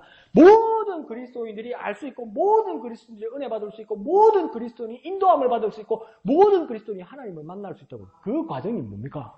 그 은혜의 자리가 뭡니까? 그 은혜의 시간이 뭐라고 이야기하는 겁니까? 네? 기도라고요. 누가 얘기하라고 그러셨어? 책 보시면 돼요. 책 보시면. 감으로 하면 안 되고 책 제목 있으니까 책 보시고 하시면. 뭐가 있다고요? 기도라고요. 그게. 그러니까 기도를 가지고 뭘 해내는 것이 아니라 기도 자체가 은혜라고요. 기도 자체. 이해하시죠? 그래서 희장 가운데로 열어놓으신 길로 가는 새로운 살길이고 이 희장은 곧 그의 육체인입니다. 그의 육체는 누구요? 예수 그리스도의 육체다. 예수 그리스도가 찢으셔서 그러니까 휘장이 찢어진 것과 예수 그리스도의 육체를 같이 말하는 겁니까? 예수님의 십자가에서 몸이 어떻게 됐다는 겁니까? 휘장처럼 찢어졌다는 겁니다. 찢어지면 사람의 몸이 찢어지면 뭐가 흐릅니까? 피가 흐르는 거예요. 피가 다 흐르는 사람은 어떻게 되는 겁니까? 죽는 거예요. 그러니까 예수 그리스도의 피란 말은 무엇입니까? 예수가 죽었다는 이야기예요. 그런데 누구 때문에 죽었다는 겁니까? 나 때문에 죽었다는 거예요. 이건 뭡니까? 확실하다는 이야기죠. 그러니까 이렇게 찢어져서 나를 위해 피 흘려서 확실히 죽으셔서 내 죄값을 죽어야 될 내 죄값을 확실히 이루었다는 그 증거가 뭡니까? 예수의 피라고요. 그 예수의 피 때문에 은혜의 보좌 앞에 나아가서 우리는 뭐 할 수 있다? 기도할 수 있다. 그 기도는 아무나 하는 거다? 아니다. 딴 데 가보이소. 다 딴 사람들이 대신 기도해 주잖아요. 근데 우리는 뭡니까? 직접 기도할 수 있잖아. 그러니까 우리가 막 억울한 일 있고 필요한 일이 있어 도와달라고 국민청원을 해도 대통령한테 직접 못 주잖아. 대통령 편지 쓰면 대통령한테 안 가잖아. 행정관 비서관한테 가다가 저거 보고 막 시시한 거 있으면 찢어버리고 안 되잖아. 근데 우리는 뭡니까? 직접 한다고요, 하나님한테. 직접 한다. 그러니까 이게 기도가 얼마나 큰 은혜입니까? 네, 기도로 다시 생각해 봐야 됩니다. 아시겠죠? 자, 그 다음 두 번째는 뭡니까? 61페이지 밑에 2번 시작. 치유의 특권. 치유는 뭡니까? 치료받는다는 거죠. 고침받는다는 거죠. 나음받는다는 것이죠. 자, 그러면 그 빈칸에 뭐 넣으면 되겠습니까? 서로 뭐 하라? 네, 기도하라, 기도하라. 다 같이 읽어봅시다. 시작! 그러므로 너희 죄를 서로 고백하며 병이 낫기 위하여 서로 기도하라. 의인의 강구는 역사하는 힘이 큼이니라. 자, 기도하라고 하셨어요. 기도하라고 야고보 사도가 말하면서 기도는 뭐가 된다고요? 맨 끝에 뭐가 된다고요? 힘이 크다. 그럼 이거 쉽게 우리가 딱 번역하면 우리식으로 번역하면 뭡니까? 기도는 무엇이다? 능력이다. 힘이니까 기도는 무엇이다? 능력이다. 기도는 뭐라고요? 능력이라고요. 주여 내게 능력 주옵소서. 기도하는 자체가 능력입니다. 그때 뭡니까? 치유의 역사가 일어난다는 거죠. 그래서 죄를 서로 고백하며 병이 낫기 위하여 서로 기도하라. 의인의 간구는 역사하는 힘이 크니라. 여러분은 목사님께서 지난 수요일에도 여러분에게 물어보셨듯이 저와 여러분은 의인입니까? 안 의인입니까? 의인이죠. 이전에는 의인이었습니까? 안 의인이었습니까? 안 의인이었죠. 안 의인을 두 자로 죄인이라고 그러죠. 그런데 이제 예수 그리스도로 말미암아 저와 여러분은 의인입니까? 안 의인입니까? 의인입니다. 그러면 의인이 저와 여러분이 간구하는 것, 간절히 기도하는 것에는 역사하는 것, 일어나는 일, 변화되어나는 일, 치유되는 일, 치유받는 일, 극복하는 일들이 일어난다는 겁니까? 안 일어난다는 겁니까? 당연히 일어난다는 거예요. 그 힘이, 그 능력이 얼마만큼 나타난다고 이야기합니까? 크게. 눈에 보이게 크게. 목사님 오전에 말하는 것처럼 예수 믿습니다. 예수 믿습니다. 예수 믿습니다. 이거 말고. 막 6대 앞에 막 교회들 와서 전도하는데 막 계속 전도 좀 나눠주고 막 계속 말 시키니까 반가운 것보다 귀찮아가지고 뭐랍니까? 예수 믿습니다. 예수 믿습니다. 예수 믿습니다. 오지 마이소. 오지 마이소. 이거 말고 그런 작은 것 정도 말고 우리가 그리스도로 말미암아 의인 되었으면 우리가 간절히 기도할 때 그것이 힘으로 능력으로 나타나는데 얼만큼 나타난다고요? 크게. 우리 영혼에도 어떻게 배웠습니까? 영혼이 크게도 어떻게 해요? 크게 나타난다는 겁니다. 그런데 이것이 16절에 하시는 말씀인데 14절에서는 내가 읽어드릴게요. 뭐라고 말했냐면 너희 중에 병든 자가 있느냐? 그는 교회의 장로들을 청할 것이요. 그들은 주의 이름으로 기름을 바르며 그를 위하여 기도할지니라 이렇게 말했어요. 병든 자가 있으면 장로를 초청하고 장로가 그에게 기름을 바를 것이다. 기름을 바르고 기도할 것이다. 그러면 그 일이 일어날 것처럼 말했어요. 여기서 장로란 말은 무엇이겠습니까? 목회자, 목사를 이야기하는 겁니다. 목회자, 목사가 병자를 위해서 기도할 때 기름을 바르고 기도할 때 병이 나을 것이라고 말하고 있습니다. 믿으시면 아멘 합시다. 근데 여기서 이것만 14절만 끌어서 보면 어떻게 하냐면 야 병이 들고 아프고 힘든 일이 있으면 무조건 목사님이 와야 되는구나. 무조건 목사님. 근데 새벽 막 2시, 3시 애가 아프거나 막 집안에 문제가 생겨서 근데 막 2시고 3시 오고 막 전화하는 게라 목사님 어디서? 목사님 어디서? 기도해 주셔야 됩니다. 목사님 어디서? 어딘겨? 김해요. 김해. 어디서? 왜 뭡니까? 집사님, 제가 여기서 기도할게요. 집사님 가족 모여서 기도하십시오. 안 됩니다. 목사님이 와야 됩니다. 맞습니까? 사람이 양심이 있어야지. 2시, 3시. 그러면 강 목사님 귀찮아서 밤에 전화하면 안 되겠네. 그게 아니고 이것만 읽으면 그렇게 되는데 그 다음 오늘 우리가 읽은 16절에 보면 그러므로 이러면서 계속 연결해서 뭐랍니까? 너희 죄를 어떻게 고백한다고요? 서로 고백하며. 또 뒤에 뭐랍니까? 기도할 때 어떻게 기도한다고요? 서로 기도하라 이렇게 이야기해요. 이 서로는 목사만을 이야기하는 거겠습니까? 모든 성도를 이야기하는 거겠습니까? 모든 성도를 이야기하는 거라고요. 그러니까 서로 고백하고 서로 기도하는데 서로 고백하고 서로 기도하는 모든 사람들이 의인이고 그에게 능력이 있고 그에게 힘이 있다는 거예요. 그러니까 우리 모두가 기도할 수 있다 없다? 있다. 우리 모두의 기도는 능력이다 안 능력이다? 능력이다 이렇게 말하는 거예요. 믿고 기도하라는 거예요. 믿고 기도하라는 거예요. 목회자가 와서 기도하는 건 뭡니까? 하나님의 권위뿐만 아니라 모든 우리 목양 공동체의 그리스도인들의 우리 성도들의 형제자매의 마음을 모두어서 하나님 앞에 간절히 구하는 그 기도라는 거예요. 그 기도라는 거죠. 대표하는 기도라는 거죠. 근데 그 기도도 필요하죠. 그와 더불어 뭐 해야 됩니까? 내가 기도해야 되는 거죠. 내가 기도해야 되는 거예요. 어떨 때는 목사님 우리 애를 위해서 기도해 주십시오. 왜 그런데 우리 애가요 자꾸 살면서 애가 어리뻥뻥해져요. 기도해 주세요. 기도하겠습니다. 그 기도를 해줘요. 하는데 엄마가 기도하는 게 더 힘이 있겠습니까? 목사가 기도하는 게 더 힘이 있겠습니까? 목사는 아무것도 아니네. 자, 근데 내 생각에도 엄마의 기도가 더 간절할 것 같아.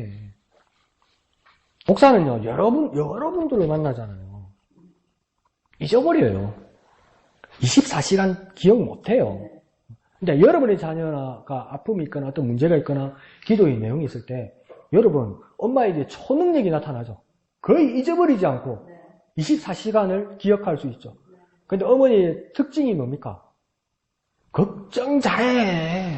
24시간 걱정하라면 맘 놓고 해. 걱정과 더불어 뭐도 잘합니까? 막연한 기대도 잘해. 막연한 기대.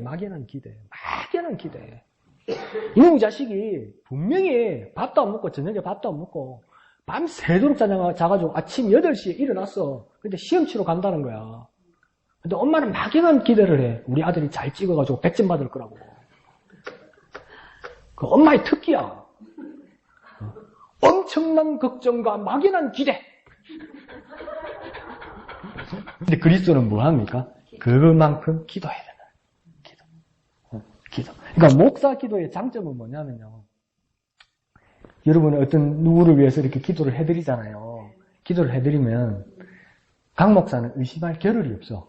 왜? 믿음이 있어서 의심할 겨를이 없는 게 아니고 까무갖고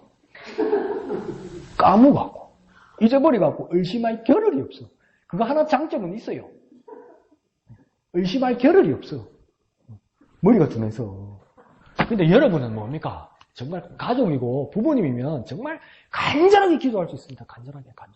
그 간절하게 기도하는 그 간구를 통해서 그러니까 힘이 나타나고 크게 나타나고 그게 능력이라고 이야기하는 거예요. 어떨 때는 여러분의 그 기도가 뭡니까? 목사 기도보다도 더 큰 능력으로 나타납니다. 목사 필요 없네. 이거 하지 말고 막 다 같이 합치면 기도할 수 있잖아요. 그러니까 여러분의 더 그 하나님께서 베푸시는 그 은혜의 기도의 능력을 신뢰하시라고요. 그것이 무엇입니까? 개인에게 주신 하나님의 능력이라는 거예요. 그것이 뭡니까? 영혼의 개인적 자율성이라는 거예요. 내가 기도하리라. 내가 선택하고 다짐하면 하나님께서 그 은혜 부어주시고 응답해주시고 능력을 부어주시니 그 기도 자체가 얼마나 큰 은혜고 기도 자체가 내게 얼마나 귀한 삶이냐고요. 내가 기도하면서 무엇입니까? 내가 얼마나 하나님을 만나냐고요. 사람이라는 것이 한번 결단을 하면 변하지 않습니까? 변하죠. 별의별 생각이 다 들지요. 근데 별의별 생각이 다 들다 보니까 씨름하는 어떤 분들은 뭡니까? 더 기도하는 거죠. 내가 막 기도하다가 도와주실 줄 믿습니다. 응답하실 줄 믿습니다. 그렇게 기도했는데 아멘하고 눈 뜨고 나니까 막 의심이 생겨. 막 집안 식구들이 막 겐세이가 들어와. 막 의심하는 소리가 나와. 막 한숨이 들어와. 그러면 재수없게 이 김세계 기도하고 왔는데 그러지 말고 뭡니까? 또 와서 또 기도하고 또 와서 기도하고 왔는데 또 의심이 들어. 그러면 또 끓고 기도하고 또 말씀 보고 기도하고 또 기도할 때 무엇입니까? 이것이 뭡니까? 반복되어서 잘됐다 못됐다 뭐 호떡처럼 뒤집었다 바로잡았다 뒤집었다 바로잡았다 해도 이 시간들이 무엇입니까? 주님께로 더 가까이 주님께로 더 가까이 가는 시간이라고요. 이게 무슨 의심이 많아서 기도를 오래 하나. 그렇게 막 했다가 이렇게 뒤집었다가 이랬다가 하나. 그래도 뭡니까? 다시 기도의 자리로 온다면 뭡니까? 그게 더욱 주님과의 깊은 관계와 많은 시간과 가까이 가는 시간이 된다고요. 그러니까 기도 자체가 은혜가 되고 기도 자체가 능력이 된다는 거예요. 이 기도 자체가 깨달음이 되고요. 그러니까 기도해야 됩니까? 말아야 됩니까? 알아서 하시죠. 자, 그 다음 3번. 자, 61페이지 중간에 보면 3번. 시작. 성경 해석에 있어서 개인의 자율성. 이거 정말 위험한 소리인데 이것이 프로테스탄트 종교혁명을 일어나면서 부르짖었던 것입니다. 모든 사람들에게 성경을 준다는 것이죠. 모든 사람들에게 성경을 주는데 왜 모든 사람에게 성경을 주는 그것이 필요했냐면 처음에는 카톨릭 사회고 카톨릭 교회 시대이기 때문에 성경은 유럽 사회에서 딱 한 언어로만 번역이 되었습니다. 그게 뭡니까? 라틴어입니다. 라틴어는 지금 사후예요. 어디 없어요. 로마를 근무지로 만들었던 라틴어인데 모든 나라의 사제들이 라틴어로 성경을 읽어야 되니까 글을 몰라요. 라틴어가 뭔지를 몰라요. 그러니까 누구만 읽을 수 있는 겁니까? 사제만 읽을 수 있는 거예요. 근데 그러면 해석권도 누구에게 있겠습니까? 사제에게만 있는 거예요. 그러니까 성도들에게 말씀을 깨닫거나 은혜 받을 겨를이 있다 없다? 없는 거예요. 근데 뭡니까? 모든 사람이 성경이 주어져야 된다고 막 영국이나 독일에서 일어나면서 마틴 루터 같은 경우에도 뭡니까? 성경을 번역하기 시작하는 거예요. 성경을 번역하면 라틴어로 성경을 읽을 수 있는 무슨 말인지도 몰랐는데 이제 내가 우리나라 말로 성경을 읽기 시작하면서 뭐가 일어납니까? 무릎을 치는 거야. 막 눈물을 흘리는 거예요. 막 감동이 일어나는 거예요. 막 회개하는 거예요. 그러니까 하나님과 나의 1대1의 만남이 생기는 거예요. 그게 뭡니까? 우리에게 한글 성령이 왔을 때 한국 사람에게는 그런 일들이 일어난다는 거죠. 그러면 각자의 받은 은혜와 각자의 깨달음이 있겠습니까? 없겠습니까? 있지요. 그러니까 큐티를 열심히 해야 됩니까? 말아야 됩니까? 해야 되죠. 그런데 뭐 주일날 오면 그거 하나만 딱 꺼놓고 나머지 월요일부터 금요일까지 깨끗하대? 그걸 강 목사를 교황으로 만드는 거예요. 그러니까 강 목사 해석만 받아들이잖아. 그죠? 그렇다면 아무것도 안 해오고 줄만 꺾고 그러면 뭡니까? 강 목사의 해석만 되잖아. 그건 뭡니까? 종교개혁 이전으로 돌아가는 거죠. 그리고 뭡니까? 성령께서 우리에게 성경을 해석할 수 있는 은혜의 기회를 주신 것을 우리가 거절하는 거죠. 그러니까 우리는 어떻게 됩니까? 성경 해석의 은혜를 받았다는 것을 잊지 말아야 됩니다. 지금도 가톨릭 교회는 한글 성경이나 각 나라의 성경으로 번역은 되어 있어도 읽을 수는 있어도 성경을 해석할 권리가 성도들에게는 평신도에게는 없습니다. 무조건 사제들에게 가서 물어봐야 되고 사제들은 사제들 자기가 해석한 성경의 내용이 아니라 교황청에서 교시한 그 내용 그대로 전달해줘야 됩니다. 그러니까 완전히 차이가 나는 거죠. 그런데 우리는 뭡니까? 성경을 해석할 수 있는 약속, 특권, 책임 그것을 주셨다는 겁니다. 첫 번째 1번은 뭡니까? 약속이라고 하죠. 약속 다 같이 빈칸 써야 되네? 빈칸 뭐라고 쓰면 됩니까? 가르치고 뭐라 쓴다고요? 가르치고 그러면 다 같이 한번 읽어볼까요? 시작! 보혜사 곧 아버지께서 내 이름으로 보내실 성령 그가 너희에게 모든 것을 가르치고 내가 너희에게 말한 모든 것을 생각나게 하리라. 그러니까 성령께서 두 가지 하신다. 뭐합니까? 빈칸에 있는 것처럼 가르치고 맨 뒤에 뭐하게 하는 겁니까? 생각나게 한다. 뭐하게 한다고요? 가르치고 생각나게 한다. 누가요? 성령께서. 우리 각자 모두에게 성령이 임하셨음을 믿으시면 아멘 합시다. 강 목사에게는 억수로 큰 성령이 있고 우리 저쪽에 미영이가 제일 나이가 어리니까 미영이에 계신 성령은 요만큼임을 믿으시면 아멘 합시다. 저 봐라. 똑같은 성령 아닙니까? 똑같은 성령. 미영이에게도 강우경에게도 임하신 똑같은 성령께서 똑같이 역사하실수록 성령의 가르치심과 성령의 생각하심에 대해서 내가 열려야 된다는 것이죠. 열려야 된다는 것이죠. 근데 그 성령께서 누구를 증거한다는 겁니까? 내 이름으로 보내실 성령, 이 내 이름, 이 내가 누굽니까? 나가 누구입니까? 네? 하나님? 지금 성경 제목이 뭡니까? 뭡니까? 성경이 어디 몇 장 몇 절입니까? 요한복음. 그렇죠. 내 이름으로 보내실 성령, 이건 뭡니까? 예수 이름으로 보낼 성령, 이 말입니다. 예수 이름. 요 나도 아니고, 하나님도 아니고, 그 아버지 하나님도 아니고, 뭡니까? 예수 이름. 그 예수님이 지금 하시는 말씀이에요, 이게. 예수님의 이름으로 보내실 성령 그가 너희는 누구입니까? 제자들 너희 모두에게 오늘로 말하면 성령을 받은 모든 너희에게 모든 것을 가르치고 그 다음 뭡니까? 생각나게 하는데 무엇을 생각나게 한다고요? 이 나는 누구입니까? 네, 똑같이 예수님이지. 예수님이 너희 제자에게 말한 모든 것을 뭡니까? 생각나게 하시리라. 그러면 제일 처음에 가르친 분은 누구이겠습니까? 제자들에게? 지금 가르치는 거 말고 제일 처음 제자들에게 가르친 분은 누구이겠습니까? 제일 처음 제자들에게 가르치는 분은 누구이겠습니까? 제자는 누구 제자입니까? 예수님의 제자. 그러면 제자들은 누구한테 가르침을 받은 겁니까? 예수님. 그럼 예수님이 가르친 것에 대해서 기억나게 하시는 분은 누구라는 겁니까? 성령님. 아시겠죠? 성령님은 누구 이름으로 왔기 때문에 예수 이름으로 왔기 때문에 그러니까 이게 일이 되는 거야. 이게 손발이 맞는 거예요. 그러니까 내가 누군지 너희가 누군지 우리가 누군지 정확하게 찍고 거기다가 연필이든지 볼펜을 써놔야 알지. 이게 뭐고 또 이렇게 하면 안 돼. 뭐가이에 자꾸 이러면 안 돼. 와이에 자꾸 이러면 안 돼. 그러니까 예수 이름으로 오신 성령께서 예수님께서 가르치신 것을 생각나게 하리라. 그러면 복음서를 읽을 때 이거는 누구의 말씀을 우리는 받아들입니까?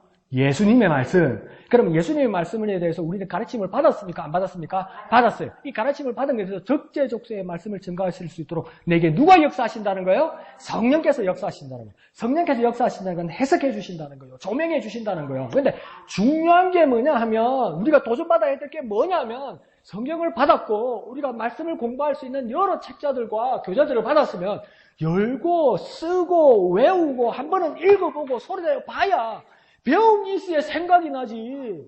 배운 게 없는데 생각날 게 어딨노? 저절로 생긴다고 말하지 않고 뭐라고 해야 합니까? 생각나게 한다고. 그러니까 전에 들은 게 있으니까 생각이 나지. 들은 게 없는데, 배운 게 없는데 생각날 게 어디 있는 거? 근데 왜 안 배우려고 듣고? 니는 뜨더라 나라 마씨. 모르겠다. 와 그렇고? 니는 시골이란 만나는 내 길을 간다고 와 그렇고? 생각나게 할 게 없어요. 그러되면 듣기 있어야 생각이 나지. 들어본 게 있어야 생각이 나지. 성령이 역사를 해도 성령이 역사를 해도 니 머리 뚜껑에 뭐 들어노? 없는데요. 니 어디서 왔노? 목양교회요. 내가 교육 목사 누구? 강우경요. 그 많아. 만날 데리고 놀대요.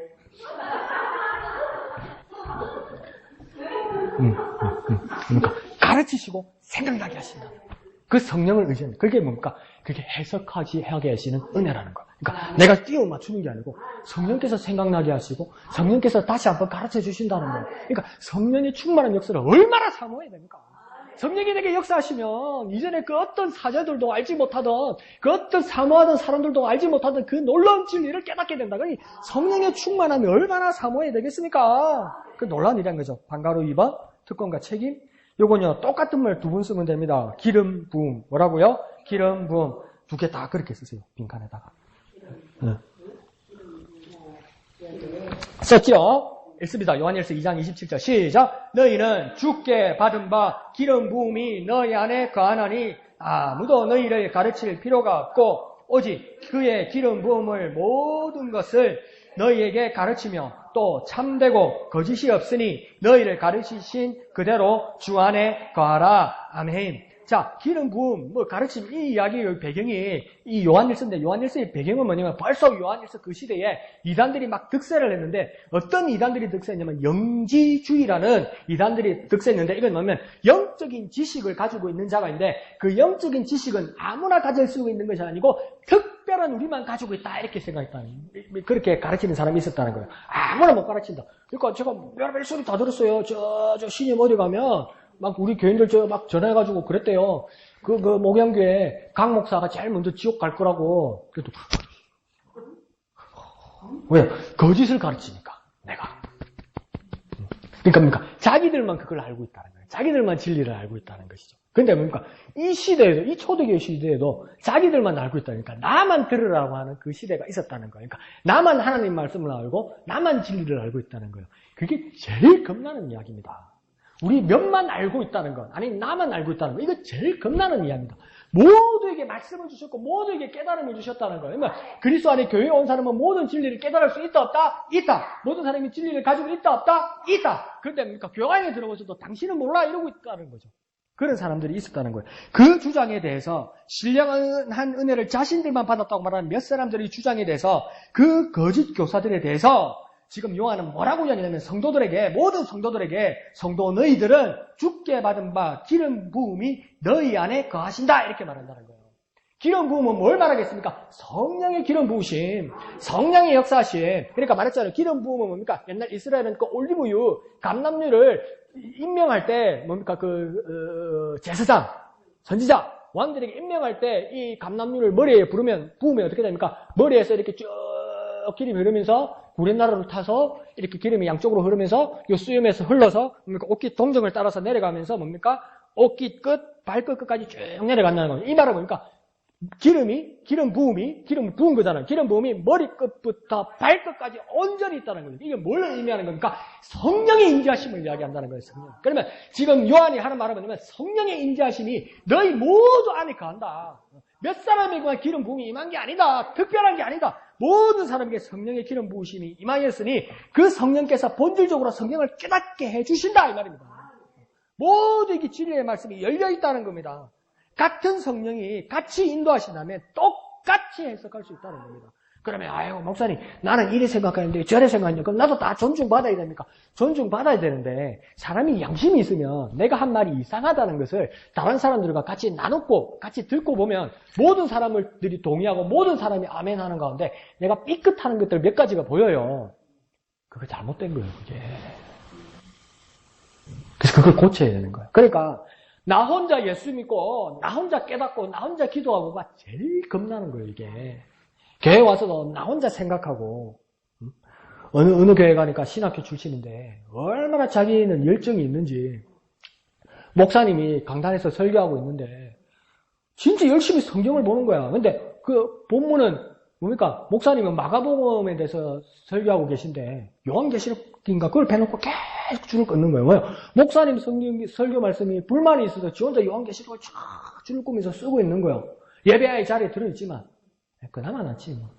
예배 시간에 앉아가지고 구촌을 떠드는 사람도 있는데, 딴 세상에 가 있는 사람도 있는데, 이런 모든 것들이 무엇입니까? 잘못된 해석과 자기만의 믿음을 가질 때 위험하다는 거예요. 그래서 저와 여러분이 정말 그래도 아직도 포기하지 않고 권장해야 될 것은 뭐냐면 말씀을 같이 나누고 그 깨달은 말씀에 대해서 무엇입니까? 검증돼야 된다는 거예요. 그러니까 우리 모두가 성령 충만하여서 그 나눈 말씀에 대해서 동의할 때 그 말씀은 성령께서 깨닫게 하신 말씀이고, 그러나 우리가 의지가 있고 우리의 생각이 있기 때문에 실수할 수도 있고 연약에 빠져 있을 수도 있다는 거예요. 그래서 강 목사도 얼마든지 실수하고 내가 잘못할 때도 있다는 거예요. 그건 뭡니까? 고쳐야 된다는 거죠. 근데 이게 어떻게 가능한 겁니까? 모두가 같이 예배하고 같이 말씀을 듣고 같이 나누고 같이 아멘할 때 내가 그 안에 들어갈 수 있고 내가 실수하는 것은 고칠 수 있다는 겁니다. 그러니까 교회가 필요 없다고 말하고 교회가 부패했다고 말하는 사람은 뭡니까? 자기가 멸망하겠다고 다짐하는 거하고 똑같습니다. 그래도 한국 교회가 목사님 문제가 많잖아요. 문제가 많은데 다 그렇습니까? 다 그렇습니까? 조금 그렇습니까? 조금 그렇죠. 많이 그렇다고요? 많이 문제라고요? 문제 있는 사람들이 크게 보여서 그런 거죠. 제가 한마디 해도 될까요? 예. 복음을 전하다가, 전하는 한 사람이, 교회가 뭐, 신도덕질하고, 뭐 한다. 당신은 왜 그런 것만 보고 다니냐. 그러니까, 사실은, 뉴스 같은 것도 미담보다는 뭡니까? 사고, 범죄, 이런 것들이 나타나요. 그러면, 뉴스만 보면, 대한민국은 살 수 없는 나라예요. 살 수 없는 땅이에요. 그런데, 대한민국 통계치를 보면, 전과자가 많습니까? 안전과자가 많습니까? 안전과자가 많죠? 근데 뉴스만 보면 뭡니까? 대한민국 온통 전과자죠. 온통 강간범에, 강도범에, 폭행범에, 사기꾼에 그렇죠. 그렇지만, 뉴스는 그것만 내기 때문에, 온통 대한민국 그런 것 같죠. 그리고 우리도 뭡니까? 열심히 신앙생활하고 나름대로 주님의 뜻을 따라 살려고 그러는데 진짜 내가 마음에 안 들고 진짜 이상한 이런 사람들이 막 잘 되고 이상한 믿음 생활하는 데가 막 모이고 이러면 우리는 어떻게 합니까? 아이고 배야! 아이고 배야! 그러니까 그게 크게 보여요. 근데 하나님이 살아계시다면 타락한 교회가 많습니까? 바른 교회가 많습니까? 바른 교회가 많죠. 바른 교회가 많죠. 그와 마찬가지로 무엇입니까? 그러면 진리의 말씀도 이미 오염됐을 거예요. 만약에 우리가 느끼는 대로 정말 대부분이 타락했고 대부분이 잘못된 교회라고 생각하면 진리의 말씀은 이미 오염되었을 거예요. 그런데 우리는 그렇게 진리의 말씀이 오염됐다고 생각합니까? 아니죠. 여전히 하나님 말씀을 살아계시고 역사하신다고 믿죠. 그것도 무엇입니까? 여전히 하나님 나라가 확장되고 하나님 나라가 지배적이라는 것이죠. 그러므로 말미암아 우리도 어떻게 해야 됩니까? 하나님의 말씀을 깨달을 때 성령께서 그렇게 역사하시기 때문에 우리는 무엇이 해야 됩니까? 나 혼자 믿음 생활, 나 혼자 신앙 생활 그래 하면 안 된다는 거죠.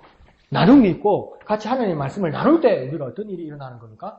놀라운 성령의 역사, 해석이 일어난다는 거죠. 그래서 뭡니까? 성경을 쓸 때, 성경을 기록하게 하실 때는 뭡니까? 성령께서 영감으로 역사하셨다고 말하고 또 우리가 성경을 읽을 때 성령께서 뭐 하신다고 우리가 배웠습니까? 조명하신다고 배웠죠. 뭐라고요?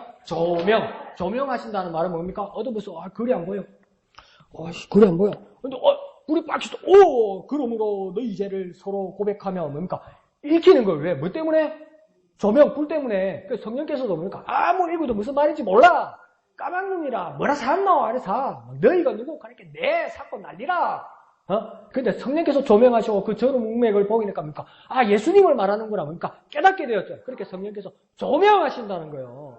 그래서 그 성령의 조명하시는 그 역사가 우리 목양 가운데, 교회 가운데 영원히 살아있어서 살아계신 하나님의 교회, 살아계신 하나님의 능력을 바라는 우리 목양교회 되시기를 부탁드립니다. 그리고 이 말씀을 증거하는 저와 여러분 되시기를 부탁드립니다.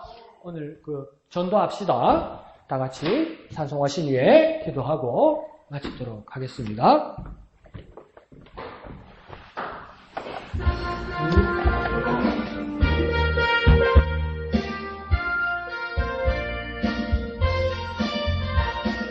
하나님의 역사 나타나는 곳에 모든 목양성도 함께 합시다. 천하보다 귀한 한 영혼을 향한 하나님의 마음 닮아갑시다. 목양의 바람, 전도의 바람, 한 영혼이 주께 돌아오도록 아는 사람이 가서 전하자. 모르는 자에게 가서 전하자. 어느 곳에든지 누구에게든지 예수 전하라고 명령하셨네. 온 성도가 모두 깨어 기도하며 우리 모두 함께 전도합시다. 목양의 바람, 전도의 바람, 한 영혼이 주께 돌아오도록 아는 사람은 가서 전하자. 모르는 자에게 가서 전하자. 능력 준다 하신 하나님의 약속 약고 의지하며 힘써 전하세.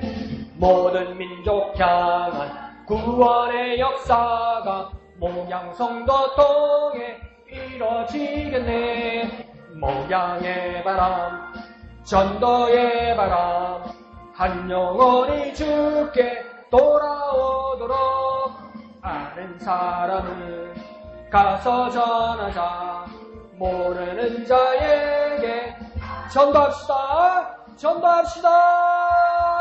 하나님, 오늘 주신 말씀을 깨달아 주의 복음을 전하는 우리가 되게 하여 주옵소서. 회개하고 믿음을 가집시다. 우리가 하나님께로 돌아가고 예수 믿읍시다.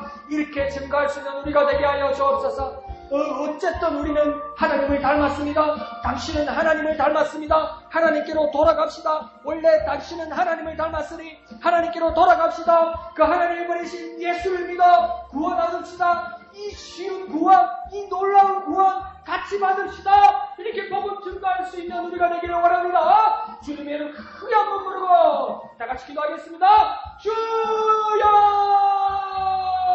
거룩하신 아버지 하나님, 은혜를 감사합니다. 우리에게 크신 은혜 베풀어 주시니 감사합니다. 우리가 죄인의 구원을 받은 우리가, 죄인의 자리에서 구원받은 우리가 회개하고 믿음을 가짐으로 응답할 수 있는 우리가 되게 하여 주옵소서. 기도가 은혜임을, 기도가 특권임을, 기도가 능력임을, 기도가 삶임을 깨달을 수 있는 우리가 되게 하여 주옵소서. 복된 삶으로 나아가는 우리가 되게 하여 주옵소서. 능력의 기도자 되게 하여 주옵소서. 능력의 기도자 되게 하여 주옵소서. 큰 능력을 나타내는 주님의 기도자 되게 역사하여 주옵소서. 내게 성령으로 역사하셔서 내게 성령으로 비추어 주셔서 진리 되신 주님의 말씀을 깨닫게 하여 주시옵소서. 주님 역사하여 주시옵소서. 주님 역사하여 주시옵소서. 주여 주님 역사하여 주시옵소서. 주의 복음을 전하는 우리가 되게 주님 도와 주시옵소서. 목양의 바람, 전도의 바람, 목양의 바람, 전도의 바람, 한 영혼이 주께 돌아오도록 아는 사람은 가서 전하자. 모르는 자에게 가서 전하자. 거룩하신 아버지 하나님, 은혜를 감사합니다. 진리의 말씀을 깨닫고 참 침례교인으로서, 참 그리스도인으로서 주님 앞에 또한 세상 앞에 빛이 되는 삶을 살아갈 수 있도록 도와주시옵소서. 우리가 하나님을 닮았으니 하나님께로 돌아갈 수 있는 회개를 이끄는 우리가 되게 하여 주시옵소서. 예수의 믿음을 증가하는 우리가 되게 하여 주시옵소서. 하나님께서 이토록 우리를 사랑하셔서 이토록 쉽게 구원받게 하셨음을 하모여 그렇게 담대하게 주저하지 않고 전할 수 있는 우리가 되게 하여 주옵소서. 우리는 부족하오나 주님 말씀하여 주셨고 주님 가르쳐 주심에 성령으로 깨닫게 하여 주시고 성령으로 기억나게 하여 주시고 성령으로 복음 전하는 우리가 되게 역사하여 주시옵소서. 담대한 기도의 능력자 되게 하여 주시옵소서. 모든 것을 감사드리며 예수님의 이름으로 간절히 기도하옵나이다. 아멘. 하늘에 계신 우리 아버지의 이름을 거룩하게 하시며 아버지의 나라가 오게 하시며 아버지의 뜻이 하늘에서와 같이 땅에서도 이루어지게 하소서. 오늘 우리에게 일용할 양식을 주시고 우리가 우리에게 잘못한 사람을 용서하여 준 것 같이 우리 죄를 용서하여 주시고 우리를 시험에 빠지지 않게 하시고 악에서 구하소서. 나라와 권능과 영광이 영원히 아버지의 것입니다. 아멘. 주님 감사합니다. 주님 감사합니다. 주님 감사합니다. 주님 감사합니다. 주님 홀로 영광 거둬 주시옵소서. 주님 홀로 영광 거둬 주옵소서. 우리에게 베푸신 완벽한 영혼의 개인적 자율성에 감사하며